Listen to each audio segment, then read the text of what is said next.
Well, g'day. I'm in the church foyer for our devotion today because I want to talk to you about arrivals. This is the foyer. This is where you arrive.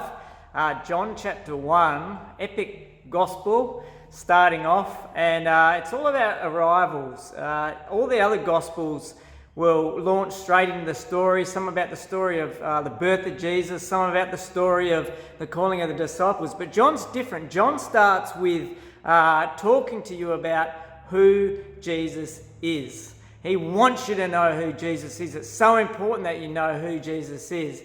And it made me think of airports. You know those places called airports that we're not allowed to go to anymore? Have you ever been on an airplane and you're coming into the arrival lounge and you're walking out and there's a big crowd of people, and then there's these people holding up these signs, and often it's for someone important or someone famous, some identity. And the amount of times I've been on planes, there's been important people and they've held the signs there. You know, the only time I can think of where someone held a sign for me was when I went to Bali and the taxi driver was holding a sign saying my name on it. So that was my one moment of fame.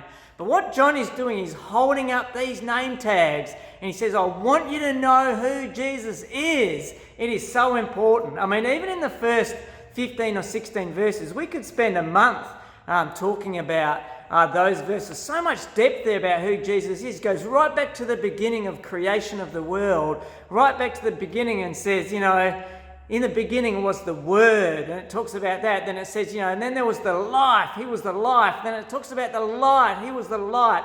All these powerful, deep words about his identity, holding up these name tags to get you to know who he is. And then he does move into the story, and he doesn't start with birth. He starts with the calling of the disciples. But even then he gives a lot more. You know, this beginning of John the Baptist, at the beginning there, he really spends a bit of time to tell you who Jesus is.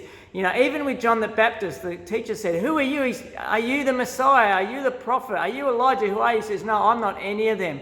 This one is coming, and I'm not worthy of this person. He is the Lamb of God. You know, I saw the Spirit come down on him. He is God's chosen one. And then it moves from there into the story of the calling of the disciples. And even then you hear them say, oh, you're the Messiah, you're the Christ. You're the one Moses and the prophets wrote about. You're the Son of God. You're the King of Israel, and so on.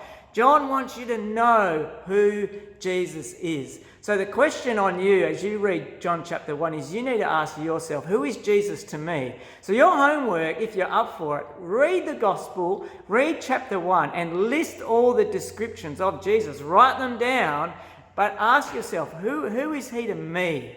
What is his identity to me? Meditate on what that means, because the gospel is all about wanting to build faith in you. And John begins differently to everyone else. He wants to tell you up front, this is who he is. So list it out, think about it, meditate on it.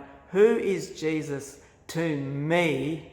And how do I have faith in him and live according to that knowledge of understanding who he is? He's come to bring me life. He's come to bring me light. He is the Word. He is all these things to me. How am I going to live in light of that?